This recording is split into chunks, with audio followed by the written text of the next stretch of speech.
Em maio de 1991, o professor romeno de ocultismo moderno, Ioan Culianu, foi assassinado em um banheiro da Universidade de Chicago logo após dar uma aula. O assassinato foi cuidadosamente planejado e até hoje não se sabe quem matou Ioan e por quê.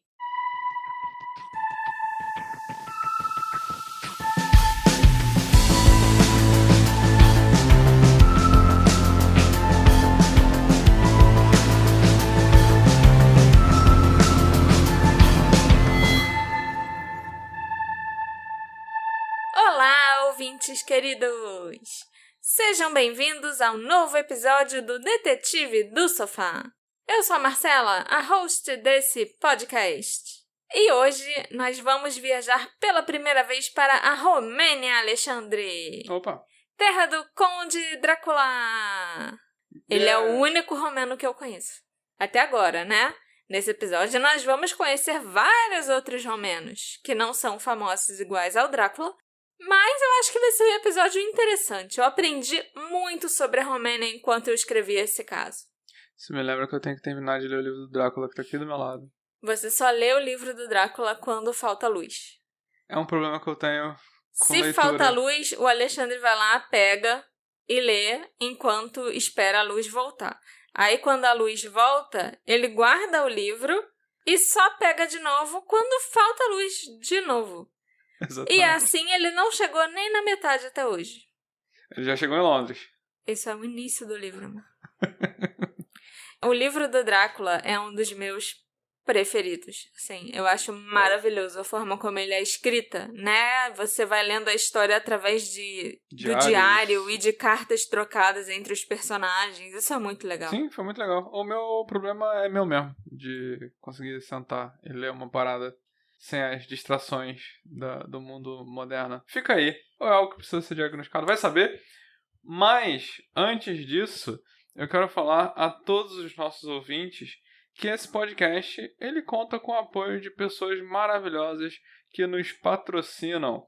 Uma delas pode ser você. Outras delas pode ser o Drácula. Mas é muito importante que esse podcast continue contando com o apoio dos nossos queridíssimos apoiadores. E se você quiser se tornar um apoiador, dá uma olhada no Apoia-se, dá uma olhada no Orelo. Lá tem as opções, você pode fazer seu apoiozinho. Ah, Alexandre, não tenho dinheiro para apoiar, não posso apoiar nesse momento. Então, ajuda a gente de outras formas. Dá like, segue a gente aqui, segue a gente lá, dá 5 estrelas onde você está ouvindo. Comenta com a gente, manda um oi. O Spotify voltou a ter a ferramenta de comentários dele aqui. É sempre legal ler suas teorias e ler suas reações. Então é muito maneiro. Recomendo o podcast para outras pessoas. Recomendo para né? todo mundo. Isso aí. Posta lá nos seus stories que você está ouvindo o Detetive do Sofá e marca a gente. Também é legal. Sim. Dito tudo isso, me conta a história do Ioan Culianu. Ioan Culianu. Ioan Culianu.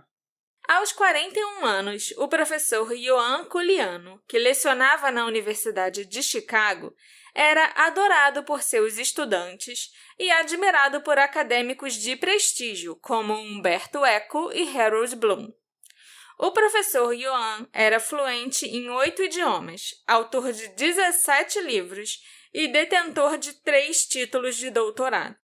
Ioan Culianu nasceu em 5 de janeiro de 1950 e pertencia a uma família proeminente na cidade romena de Iasi, perto da fronteira da Romênia com a antiga União Soviética. O bisavô e o avô do Ioan até presidiram a Universidade de Iasi, que é a universidade mais antiga e de maior prestígio da Romênia. A cidade de Iasi tinha avenidas majestosas, catedrais de pedra, vielas de paralelepípedos tortos e, para o professor Ioan, ela provavelmente evocava memórias das antigas glórias da sua família. Ele cresceu sob o regime comunista, que chegou ao poder logo após a Segunda Guerra Mundial. O Partido Comunista tomou a mansão da sua família e confinou-os em 4 cômodos impregnados pelo cheiro amargo de estofamento em decomposição, como o Ioan descreveu anos mais tarde. Proibido de brincar com outras crianças, ele se divertia sozinho, inventando brincadeiras no jardim murado da propriedade. Vivíamos com medo da Securitate, a polícia secreta, relembrou a irmã mais nova do Ioan, chamada Thérèse Petrescu, casada com um dos principais dissidentes da Romênia. O pai do Ioan e da Thérèse, um matemático e advogado da oposição, não conseguia publicar os seus estudos, artigos e pesquisas e nem conseguia encontrar um emprego. Ele morreu um homem destruído aos 51 anos. Na Universidade de Bucareste, onde o Ioan estudou, ele e os amigos se deleitavam com jogos mentais, provocando os professores inventando elaboradas citações bibliográficas para acadêmicos com nomes estranhos. Quando ele ficou em primeiro lugar nos exames nacionais de literatura e idioma, a Securitate tentou recrutá-lo como fazia com a maioria dos graduados. Um homem chamado Capitão Urek o levou andando por muitos becos, instando-o a denunciar os seus colegas. E quando Ioan recusou, ele, assim como o pai, descobriu que não conseguiria um emprego decente ou uma editora na Romênia. Ao contrário do pai, porém, o Ioan conseguiu escapar. Em 4 de julho de 72, ele desertou enquanto estava na Itália com uma bolsa de estudos. Escritores romenos no exterior estavam sendo espancados ou mortos em incidentes que geralmente sugeriam o envolvimento da Securitate, e as realizações subsequentes do Ioan ocorreram enquanto ele se movia pela Itália com medo de represálias. O que você quer dizer com isso? As realizações subsequentes? As próximas coisas que ele fez, né? Ele conseguiu se formar numa universidade italiana, ele conseguiu publicar vários artigos, ele estudou 6 ou 7 idiomas diferentes durante esse período. E ele fez tudo isso enquanto ele estava se movendo pela Itália, porque ele não podia ficar parado muito tempo morando numa cidade só, entendeu? Porque senão iam encontrar ele. Então, ele tinha que ficar sempre em movimento, sempre circulando, enquanto ele conseguiu realizar todos esses feitos. Inclusive, um dos títulos dele de doutorado também foi nessa época. 1 ou 2 títulos de doutorado foram nessa época. Ele era extremamente inteligente. Mais tarde, ele se formou na Università Cattolica del Sacro Cuore, em Milão. Ele viveu brevemente na França e na Holanda. E o exílio deu a ele excelentes contatos ao redor do mundo, especialmente com outro expatriado romeno, Mircea Eliade, um aclamado estudioso de religião da Universidade de Chicago. O Mircea Eliade encorajou a exploração do jovem Ioan sobre misticismo e religião astral e o ajudou a se mudar para Chicago e a conseguir um trabalho como professor visitante na Universidade de Chicago em 86. Lá, após uma temporada como professor visitante, o Ioan se tornou professor da universidade. Ele fez doutorado na Universidade de Paris em janeiro de 87, com a tese Pesquisa sobre Dualismos Ocidentais, uma análise dos seus principais mitos. Esse foi o terceiro dos 3 títulos de doutorados do Ioan, né? Na época da sua morte, o Ioan tinha uma cadeira em História do Cristianismo e História das Religiões, e a Universidade de Chicago havia prometido a ele estabilidade quando os seus processos de imigração fossem concluídos. O Ioan expandiu sua pesquisa para além do estudo da religião, trabalhando para reformular os conceitos de magia, sexo, morte e do eu. Seus interesses variavam amplamente, do estudo de múltiplos universos aos fantasmas da mente e da teoria literária às técnicas espirituais de êxtase. No pátio da universidade, em 86, o Ioan conheceu Hilary Wisner, uma estudante de pós-graduação de Harvard, com quem ele coescreveria a maioria dos seus trabalhos posteriores. Ela se tornou sua noiva e objeto da sua cavalaria mística, como ele chamava o romance, sabe? Ok. Ele chegou a inventar uma religião focada na Hilary. e os amigos dela ficavam incrédulos com essas maluquices dele, né? Poxa, amor, você nunca inventou uma religião focada em mim. Nas semanas anteriores ao seu assassinato, em 21 de maio de 91, o Ioan estava terminando 3 livros, planejando seu casamento com a Hillary, se preparando para voltar à Romênia pela primeira vez e sediando uma conferência em Chicago com o título de Outros Reinos, Morte, Êxtase e Torneios Sobrenaturais em Bolsas Recentes. Bolsas, nesse caso, né? Bolsas de estudo, que ele estava falando sobre como esses temas estavam sendo explorados pelos acadêmicos na Universidade de Chicago. Na última manhã de sua vida, o carismático professor do Departamento de Divindade da Universidade de Chicago deu uma aula sobre o estudo de seitas místicas secretas.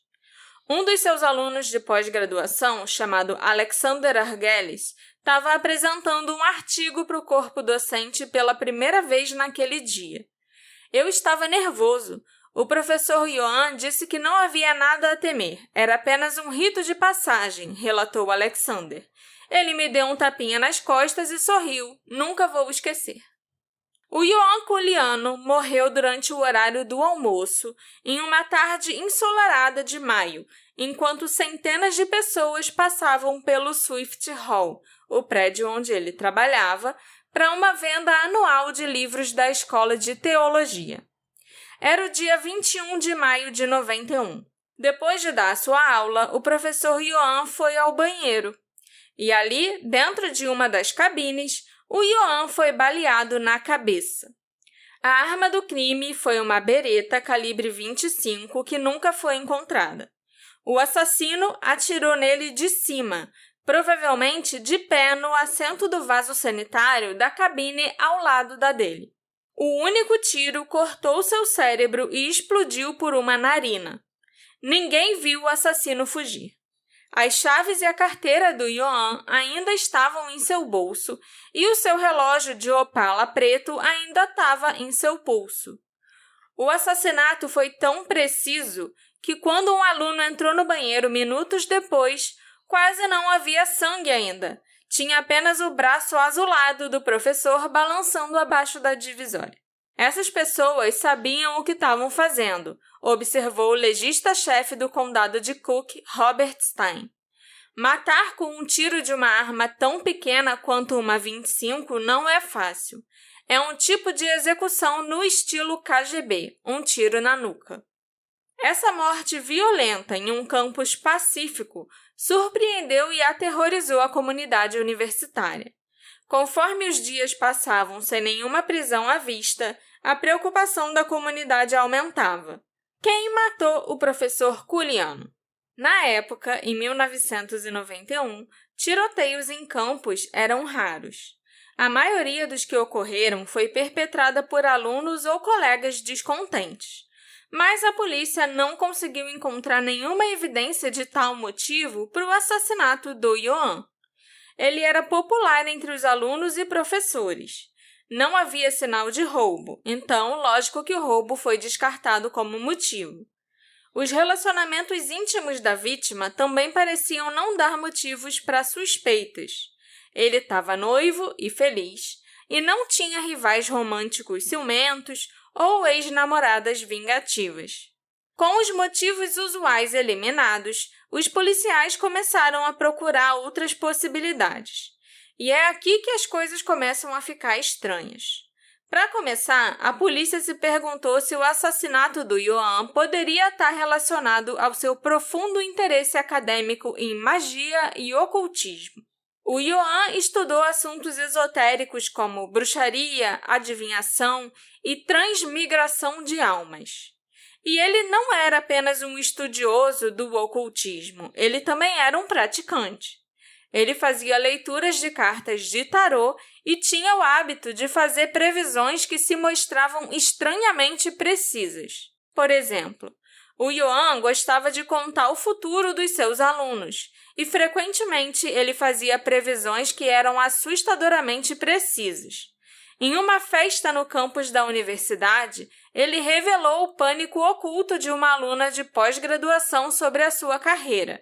E ainda disse para outra aluna que ela estava se humilhando num triângulo amoroso. E a precisão dele assustou todo mundo. Imagina, ele fala no meio do povo lá para todo mundo que você está se humilhando num triângulo amoroso. E ainda é verdade. Se fosse mentira, ia ser mais engraçado. Pois é. A menina deve ter começado a chorar. Nas histórias de fantasia e detetive que o Yuan publicou em revistas literárias de vanguarda como a Exquisite Corpse, ele escreveu sobre eventos políticos que se materializaram meses ou anos depois, sobre seitas secretas e assassinatos notavelmente semelhantes ao seu. Alguns se perguntaram se o seu estudo do ocultismo lhe deu inimigos perigosos. E, de fato, em algumas ocasiões, a ávida pesquisa do Yuan sobre o ocultismo o colocou em apuros. Em uma palestra que ele deu na França sobre magia renascentista, 3 auto-intituladas bruxas se opuseram à sua intromissão em seu reino. Ele, um colega palestrante e várias pessoas na plateia ficaram gravemente doentes depois disso.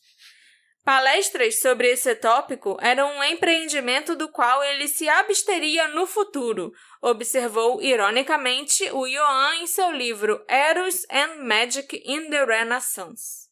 O FBI levou essas preocupações tão a sério que investigou se um grupo ocultista poderia ser responsável pelo assassinato do Yuan Kuliano. Mas, ao longo dos anos, a teoria mais popular é que a sua morte foi resultado não de seus laços com o ocultismo, mas das suas atividades políticas. Espremida pelos antigos impérios russo, otomano e austro-húngaro, a Romênia é um país pobre, montanhoso, frequentemente conquistado, assombrado por crises de identidade e suscetível a lideranças corruptas e sádicas, tanto estrangeiras quanto nativas. O romeno mais famoso que existe, o Conde Drácula, é um personagem fictício baseado no príncipe do século XV, apropriadamente chamado de Vlad o Empalador. As tradições democráticas nunca realmente criaram raízes na Romênia, enquanto a xenofobia e o antissemitismo floresceram. No final da década de 30, um partido fascista chamado Guarda de Ferro cresceu em poder. Alimentando sua própria versão da mitologia de sangue e solo, a Guarda de Ferro surpreendeu até os nazistas com a barbárie e a violência cometida contra os judeus. Claro que essa parte da história da Romênia foi basicamente suprimida na era pós-guerra, né? Nenhum país do mundo vai deixar constar nos livros que eles eram mais bárbaros do que os nazistas nos campos de concentração. Em 44, o jovem rei Michael da Romênia enfureceu a Guarda de Ferro ao virar as costas para a Alemanha e trazer o país para a coalizão antifascista. A ocupação soviética após a Segunda Guerra Mundial levou à formação de uma República Popular Comunista em 1947 e à abdicação do rei Michael, que partiu para o exílio. Quando os comunistas assumiram o poder em 47, muitos guardiões de ferro escaparam para os Estados Unidos. A cidade de Chicago, inclusive, onde morava o Yuan, abriga uma das maiores concentrações desses exilados. No início dos anos 60, o governo comunista da Romênia começou a assegurar uma certa independência da União Soviética. Nicolae Ceausescu tornou-se o líder do Partido Comunista em 65 e chefe de Estado em 67. A condenação de Ceausescu da invasão soviética da Tchecoslováquia em 68 e um breve relaxamento na repressão interna o ajudaram a garantir uma imagem positiva tanto em casa como no exterior. Seduzidos pela política estrangeira independente do Ceausescu, os líderes ocidentais demoraram a se voltar contra um regime que, ao final dos anos 70, tornara-se progressivamente duro e arbitrário. O rápido crescimento econômico incentivado por créditos estrangeiros gradualmente deu lugar a uma austeridade rígida e uma repressão política severa. O governo de décadas do presidente Nicolae Ceausescu tornou-se progressivamente pior no decorrer da década de 80. Dezembro de 1989 marcou a queda do Ceausescu e o fim do regime comunista na Romênia, uma mudança violenta que resultou em mais de 1.000 mortes durante os eventos decisivos em Timișoara e Bucareste. Após uma semana de estado de intranquilidade na cidade de Timișoara, Ceausescu perdeu o controle sobre o governo do país, fugindo de Bucareste após convocar uma reunião de apoio que se voltou contra ele em 21 de dezembro de 89, sendo preso e executado 4 dias depois. O fuzilamento do Ceausescu foi até transmitido na TV, na Romênia. Essa série de eventos, conhecida como a Revolução Romena de 89, permanece até hoje uma questão de debate, com muitas teorias conflitantes sobre as motivações e as ações de alguns dos seus personagens principais. Um antigo ativista marginalizado pelo Ceausescu, chamado Ion Iliescu, conseguiu reconhecimento nacional como líder de uma coalizão governamental improvisada, a Frente de Salvação Nacional, que proclamou a restauração da democracia e liberdade em 22 de dezembro de 89. O Partido Comunista foi declarado ilegal e eleições presidenciais e parlamentares foram realizadas em maio de 1990. Claro que depois disso ainda tem muita história. Não foi nem um pouco tranquila essa transição da Romênia do comunismo para uma democracia. Mas eu acho que eu vou parar por aqui porque já tá bom, né? Eu cheguei na época que teve as primeiras eleições democráticas da Romênia e tal. Eu acho que eu consegui dar um panorama geral, né, da política romena e das tensões que estavam acontecendo nessa época. Eu não sou historiadora, isso não é um podcast de história, mas eu espero que vocês tenham conseguido entender o clima, mais ou menos, na época do assassinato do Ioan. É isso que eu ia falar. O que importa pra parte do Ioan é Eu vou falar agora. O que importa pro Ioan era, assim, esse em relação contexto. à história, era esse contexto. O Ioan Culianu acompanhou a política romena à distância por 17 anos. O horror do regime do Nicolae Ceausescu atingia diretamente a sua família, sob a forma de uma perseguição devastadora a que a sua irmã e o seu marido foram submetidos. Depois da Revolução Romena de 89, né, e a execução do Ceausescu, o Ioan se tornou um agitador. Em seus últimos 15 meses de vida, ele escreveu mais de 30 artigos atacando os novos líderes da Romênia no Lumea Libera, que é Mundo Livre em português, um jornal de imigrantes sediado em Nova York, e também no Corriere della Sera, o diário nacional italiano. Ele fez transmissões mordazes na Rádio Europa Livre e na BBC, sendo que a BBC até falou para ele diminuir um pouco o tom, porque ele estava sendo muito agressivo. Na década de 80, o Nicolae Ceausescu reforçou seu controle sobre os muitos romenos que viviam exilados. Só para mencionar, uma amiga do Culianu, a comentadora da rádio Free Europe, Monica Lovinescu, foi atacada e brutalmente espancada à porta do seu apartamento parisiense por um punhado de palestinos contratados pela Securitate, a polícia secreta da Romênia. A Securitate, inclusive, era um tópico frequente de discussão.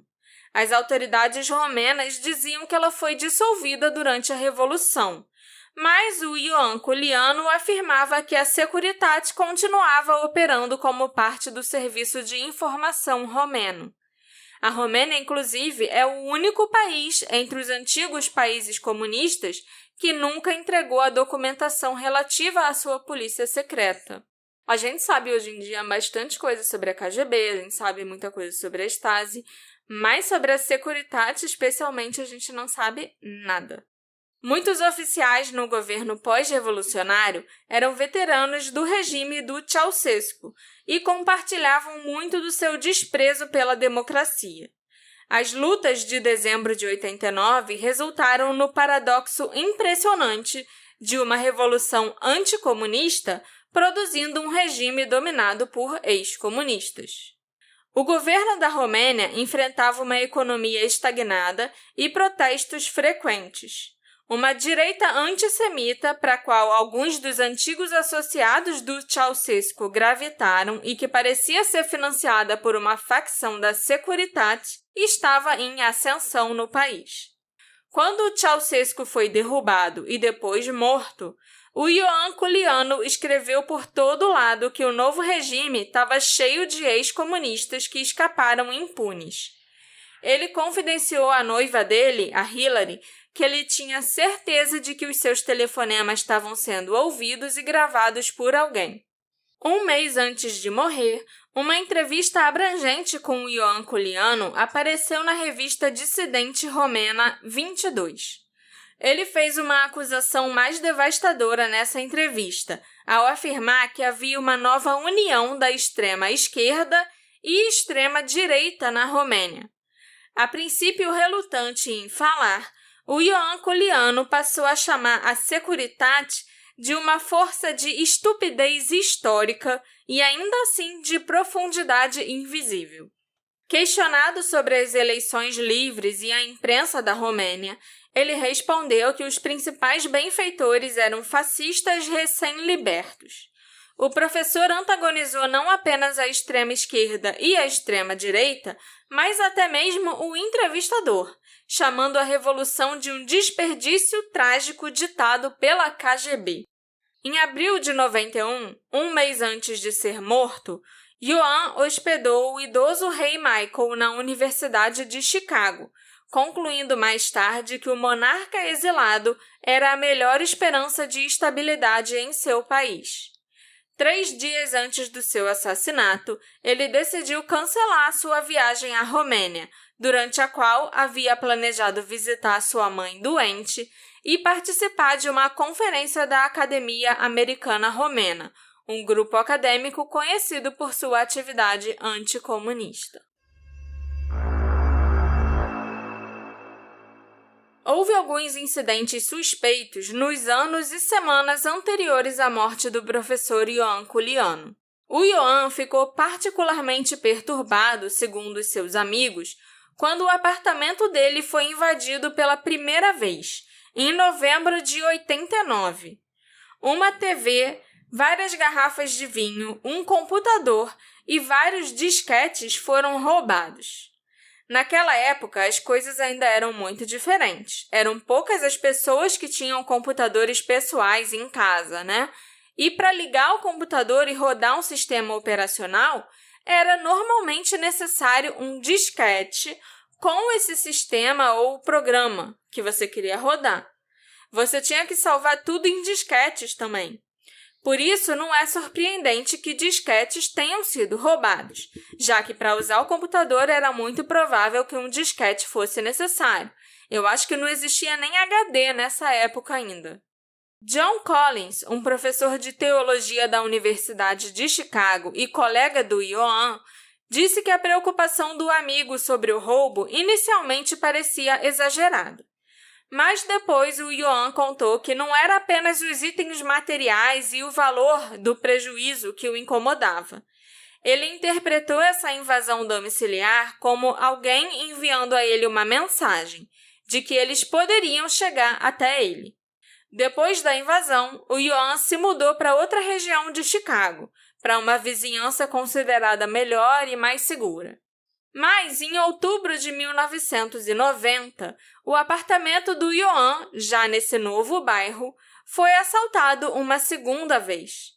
Assim como na primeira invasão, o professor imediatamente chamou a polícia e confidenciou as suas preocupações sobre o incidente a alguns amigos. O mais estranho é que na segunda invasão, só alguns disquetes foram levados. Nenhum objeto de valor foi roubado.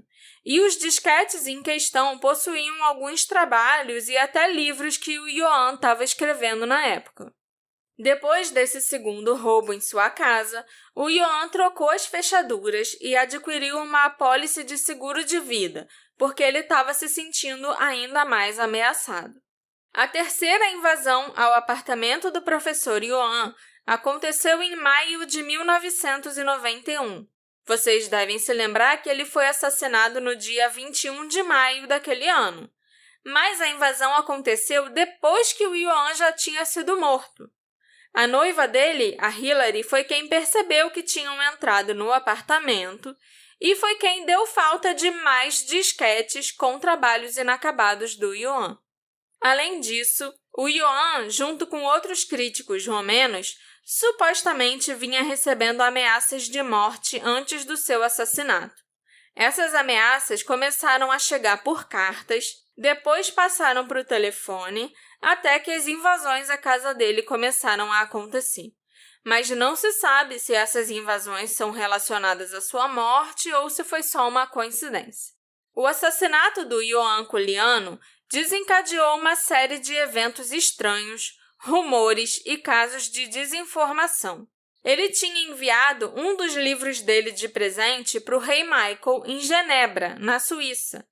E um dia após o assassinato, o presente chegou na casa do rei, mas o pacote estava aberto e vazio. De acordo com a irmã do Yuan, a Therese, o jornal oficial da Romênia naquela época, chamado Libertatea, publicou que eles alegaram ser um relatório da polícia de Chicago, afirmando que nenhum serviço de inteligência estrangeiro estava envolvido no assassinato do Yuan.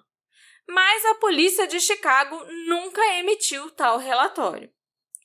Em uma coletiva de imprensa em 7 de junho de 91, o presidente da Romênia na época, o Ion Iliescu, também comentou sobre o assassinato, afirmando que um alto funcionário do Departamento de Estado americano tinha lhe dito que o assassinato do Yuan não foi um assassinato político. E um especialista em assuntos do leste europeu do Departamento de Estado negou qualquer conhecimento de tal comentário por um funcionário. Outros escritores romenos nos Estados Unidos e no exterior começaram a receber ameaças de morte após o assassinato do Yuan. Em Atenas, um escritor romeno e amigo próximo do Yuan foi ameaçado 2 vezes durante a semana em que o seu artigo sobre o assassinato do amigo foi publicado. Em Chicago, um locutor de rádio romeno que patrocinou as visitas do rei Michael recebeu telefonemas ameaçadores e uma carta dizendo que ele teria o mesmo destino do Yuan. As principais teorias sobre o assassinato são as seguintes. O Yuan foi assassinado por um colega ou aluno que estava chateado com ele por algum motivo, ou em um assalto fracassado. O Yuan foi assassinado devido às suas conexões e interesse em misticismo e ocultismo. Nos dias anteriores à sua morte, ele havia sediado uma conferência sobre os assuntos, e amigos se perguntaram se alguém envolvido na conferência pode ter usado essa desculpa para ir até Chicago e assassiná-lo. A outra teoria é que o Yuan foi assassinado por causa do seu apoio ao retorno da monarquia romena, já que poucos meses antes de morrer, ele se encontrou com o exilado rei romeno Michael. E a última dessas teorias mais comentadas é que o Yuan foi assassinado porque ele era um oponente declarado do regime romeno. Ele havia escrito dezenas de artigos criticando o governo então vigente e fez segmentos de rádio condenando o governo. Dessas 4 teorias, a que parece mais provável é que o Yuan foi assassinado por razões políticas. Mas muitos romenos são céticos quanto a um motivo político para esse assassinato, porque até mesmo uma facção desenfreada da Securitate se incomodaria com um professor em Chicago que não era tão influente assim na Romênia. Eu acho que a gente primeiramente precisa descartar essa ideia de que os escritos de um professor não poderiam inspirar raiva suficiente para matá-lo. Para os novos direitistas da Romênia, o Ioan Culianu era um traidor da sua espécie, um escritor cujos ataques eram mais diretos e pessoais. A Securitate também reserva vingança especial para qualquer um que coloque suas críticas à Romênia por escrito. Em 91, Dimitru Mazilo, um antigo alto funcionário da Frente de Salvação Nacional no poder, que tinha acabado de concluir um manuscrito crítico ao novo regime, foi espancado e cortado em seu apartamento em Genebra. Os 2 homens encapuzados que o atacaram com navalhas falavam romeno, e eles saíram levando o manuscrito do Dimitro. Outros escritores e editores também foram espancados ou mortos na França, na Alemanha e no Canadá. De acordo com historiadores romenos, a Securitate da era do Ceausescu ainda usou radiação para envenenar secretamente escritores dissidentes que havia detido. Ainda assim, mesmo aqueles que estão convencidos de que o assassinato do Ioan Culianu foi político, ficam intrigados sobre o motivo pelo qual ele, em particular, pode ter sido o alvo. Uma explicação pode ser a amplitude e a paixão do ataque do Ioan ao novo governo da Romênia. O fato do Ioan não ser conhecido fora do mundo acadêmico também pode tê-lo tornado mais vulnerável. Eles vão atrás dos menos conhecidos para confundir a polícia e assustar o restante de nós, disse o jornalista Mircea Sabal. Acredita-se que o Ioan Culianu pode ter sido assassinado por agentes de inteligência romenos ligados à antiga ordem comunista, particularmente porque várias páginas dos arquivos de segurança estão misteriosamente desaparecidas, né? Inclusive, a Securitate nunca abriu os arquivos dela para ninguém. O Ioan Culianu também foi um crítico franco de grupos nacionalistas e neofascistas romenos emergentes. É possível que a extrema-esquerda, né, os comunistas, ou a extrema-direita, os neofascistas, ou ambas as organizações, tenham tido participação no assassinato. O cara arrumou treta com todo mundo. A última entrevista que ele deu antes de morrer foi, inclusive, falando que a Romênia estava tão ferrada que já não dava mais para diferenciar quem era ex-comunista e quem era fascista que estava no poder, sabe? Era como se os 2 grupos, os ex-comunistas que ainda estavam ali tentando abocanhar um pouquinho de poder depois da morte do Ceausescu, tivessem se juntado com a antiga Guarda de Ferro, que estava tentando voltar. Uhum. Eu Então, li essa entrevista dele e ele sai atirando pra tudo que é lado, acusando todo mundo, entendeu? Falando essa revolução que a gente viu, que acabou com o comunismo na Romênia, foi arquitetada pela antiga Guarda de Ferro e por uma parcela da Securitate, formada por ex-comunistas, que queriam tirar o Ceausescu do poder para eles próprios conseguirem entrar. Então ele deixou todo mundo puto, provavelmente. Ele disse até que isso é verdade, né? Uma das coisas que ele falou nessa entrevista e que eu tinha achado bem bizarras é que várias imagens da Revolução e das pessoas lutando nas ruas e tal foram mostradas na TV na Romênia.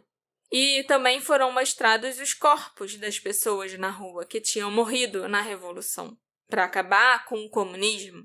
Só que esse grupo da Securitate, né, que estava meio que por trás da Revolução, tinha ido a cemitérios e desenterrado corpos para botar na rua e dizer que aqueles corpos eram das pessoas que morreram na Revolução. Então o cara também enfiou a teoria da... Não, porque era verdade. Isso é verdade? Isso é verdade. Eles desenterraram corpos, botaram na rua e filmaram e mostraram para todo mundo, dizendo que esses corpos são das vítimas da Revolução.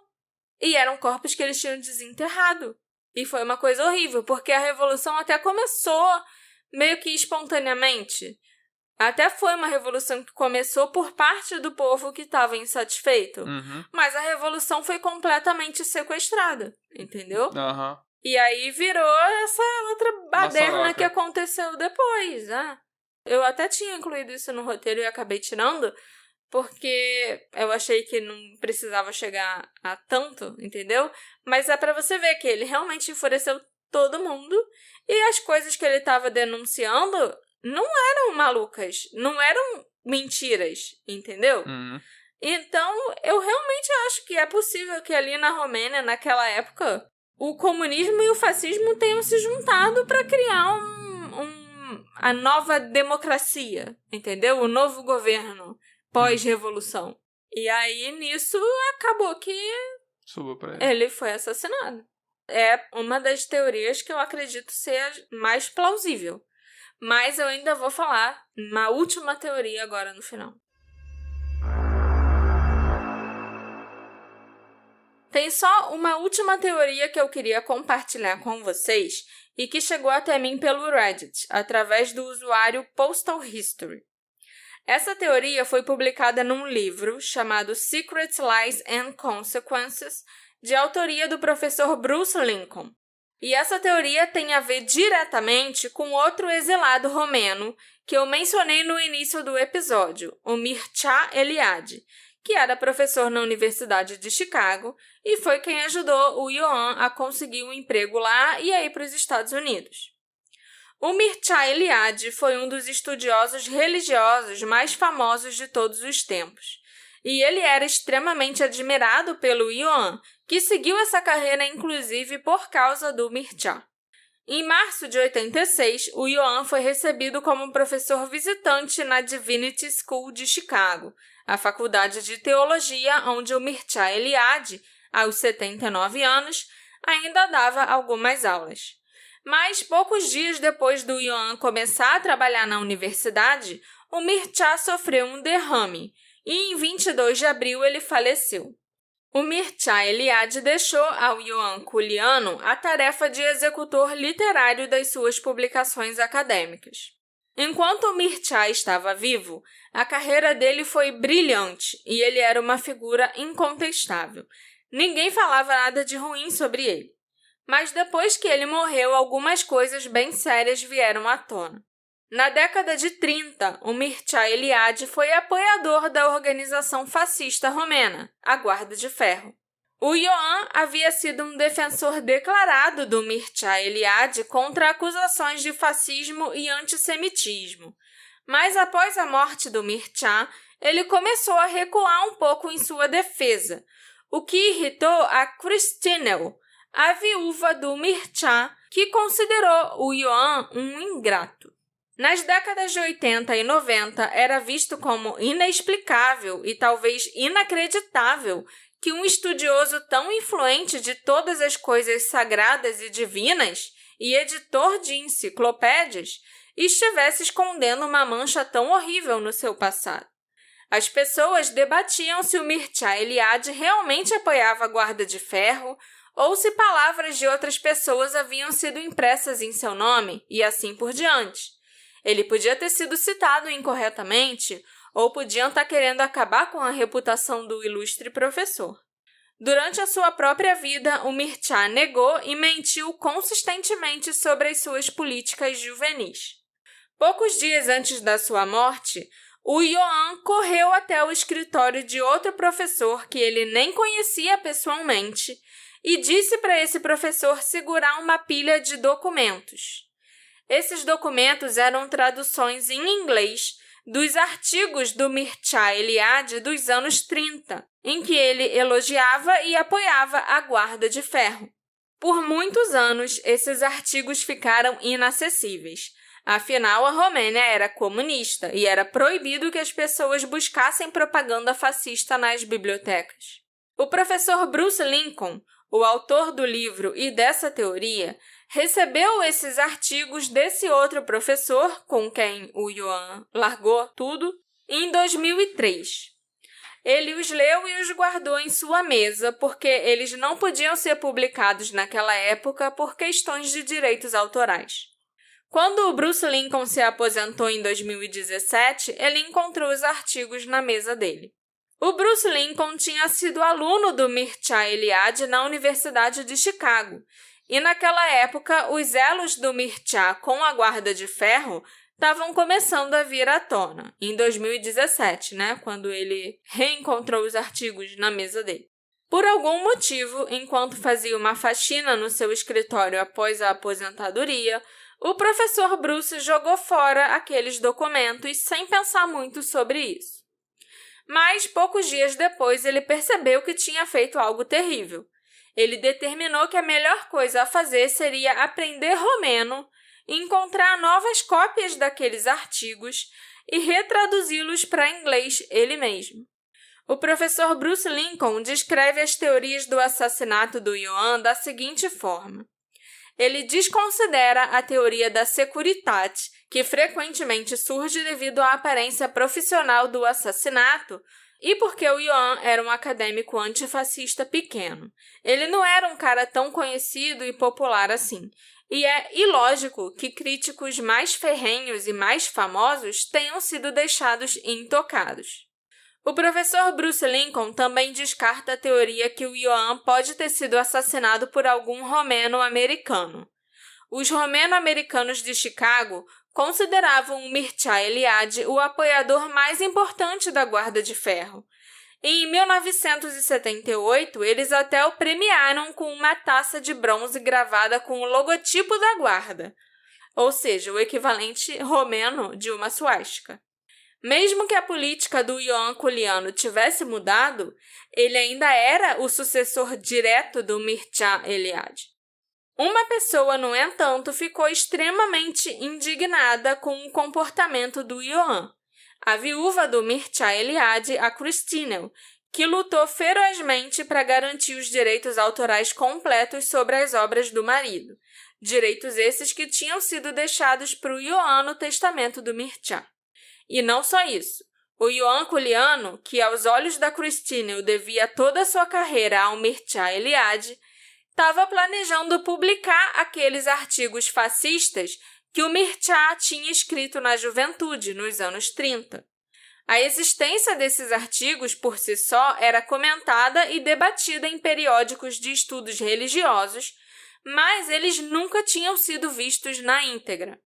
A Christinel estava determinada a suprimir todas as informações potencialmente prejudiciais sobre o Mircea Eliade. Ela passou a intimidar o Ioan e os editores da Harper & Row, quando sentia que eles estavam desconsiderando os seus desejos ou desrespeitando os interesses do seu falecido marido. Depois da morte do marido, a Christinel ficou obcecada em tentar manter a memória dele limpa. Ela lia absolutamente tudo que saía sobre o Mircea. Ela monitorava tudo que era escrito ou dito sobre ele, mesmo que fosse só uma nota de rodapé. Um ano depois da morte do marido, segundo algumas amigas da Christinel, ela estava bem desequilibrada e explodia com qualquer um, até com os seus amigos mais antigos e confiáveis, por desrespeitos e traições imaginárias. No fim das contas, os amigos começaram a se afastar dela, que cobrava deles até que respondessem a reportagens feitas por jornalistas sobre o passado do Mircea e queria que todo mundo defendesse ele. As pessoas passaram a não procurar mais a Christinel e a conversar sobre o Mircea Eliade escondidos dela, e isso só a deixou mais isolada, desconfiada e desesperada. No dia seguinte à morte do Ioan, a Christinel disse a um editor da University of Chicago Press que nunca tinha nem gostado dele de verdade. Essa foi a única declaração que ela deu sobre o Ioan depois da morte dele, para a imprensa. O professor Bruce Lincoln afirma que algum jovem romeno-americano impressionável na área de Chicago passou muito tempo em círculos comunitários com a Christinel Eliade, e absorveu a ideia de que seria muito melhor se o protegido do seu falecido marido desaparecesse. E, possivelmente, esse rapaz decidiu por si mesmo fazer isso. Mas o professor não oferece teorias sobre quem esse jovem poderia ser. Essa teoria é até bastante satisfatória, porque ela explica por que estariam invadindo o apartamento do Ioan e roubando disquetes antes e depois da morte dele. A pessoa que fez isso devia estar atrás daqueles artigos da juventude do Mircea Eliade. os artigos que o Yuan deixou com um professor que ele mal conhecia dias antes de morrer. Embora o professor Bruce Lincoln tenha jogado fora os documentos num momento de negligência, os arquivos de guerra da Romênia agora estão abertos. Então, ele conseguiu encontrar os artigos originais e retraduzi-los em seu livro. O professor Lincoln também não é uma pessoa aleatória fazendo afirmações.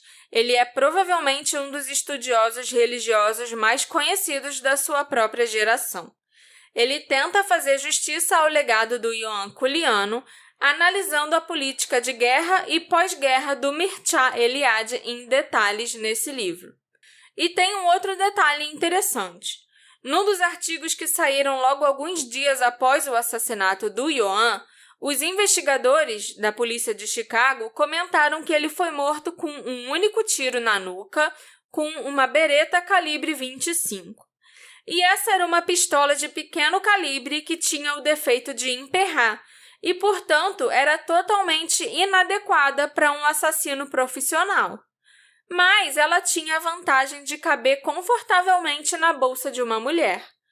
Então, a polícia estava investigando a hipótese de uma mulher ter levado a arma para o campus em sua bolsa durante a feira de livros que estava acontecendo.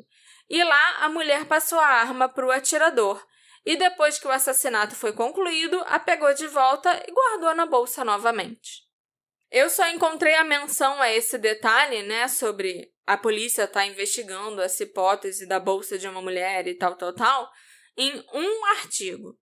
E eu achei até que faz bastante sentido, principalmente se a suposta mulher for a Christine Eliade, que nós sabemos que já estava com raiva do Ioan e meio desequilibrada a essa altura. As autoridades dizem que ainda estão investigando esse assassinato até hoje. Mas, devido ao tempo decorrido, a Hilary Wisner, a noiva do Ioan, duvida que alguém seja processado. Todos os romenos entenderam a mensagem, e tudo que os americanos entenderam foi confusão, disse a Hilary. Mas eu acho interessante a ideia do assassinato ter sido feito por uma senhorinha. Sim, eu também. Enquanto tudo isso está acontecendo, toda essa teoria comunistas e fascistas, lá, foi uma senhorinha com raiva. Sim. Pra mim, isso fez muito sentido, sabe? Principalmente quando a gente lembra que invadiram o apartamento dele 3 vezes. E 2 dessas vezes não levaram nada além de disquetes aleatórios, sabe? Uhum. Então, com certeza estavam atrás de algum arquivo, de algum documento que ele possuía. E acharam que devia estar em algum disquete. Talvez até tenham procurado os arquivos, os documentos físicos nas coisas dele e não encontraram, por isso levaram os disquetes. Mas é a única coisa que eu vejo que consegue explicar por que o apartamento dele foi invadido 3 vezes. Porque ser invadido uma vez e levar várias coisas, ok, beleza, ele morava num bairro meio esquisito, sei lá, um ladrão resolveu entrar e levar. Mas e as outras 2 vezes que isso aconteceu? E só levaram disquete. E só levaram disquete. É bem estranho. Eu não sei por que o serviço, a inteligência secreta lá, a Securitate da Romênia, iria levar os disquetes dele. Esse episódio foi feito graças à colaboração da nossa querida apoiadora Renata Oliveira. Muito obrigada pelo seu apoio, Renata. Eu espero que você tenha gostado desse episódio, em que eu resolvi trazer não só um assassinato, misterioso numa universidade, que também envolve magia e ocultismo e sei lá o quê, mas trazer também um pouco de política e história pra gente contextualizar a época desse assassinato e saber um pouco mais sobre a vítima, sobre o Ioan Culiano. Então eu espero que você tenha gostado e que vocês todos também tenham curtido esse episódio e aprendido um pouquinho comigo hoje. Eu aprendi muita coisa, com certeza. Você aprendeu, Alexandre? Eu aprendi. E se você também quiser se tornar um apoiador desse podcast, é só você acessar o Orelo ou o Apoia-se. Beleza? Beleza. Por que você acha que o Ioan Culiano foi morto? Foi por causa do ocultismo? Da política? Ou foi uma viúva com raiva? Resumindo assim, fica engraçado. A gente falou de tanta coisa séria, né? É. E agora, no final, são 3 coisas muito, muito diferentes umas das outras. Ocultismo, política ou uma viúva com raiva. Me encontra nas nossas redes sociais, @detetive do sofá, e vem me contar o que você achou desse episódio e qual a sua teoria preferida. A gente se encontra na próxima investigação. Tchau, tchau. Tchau, tchau.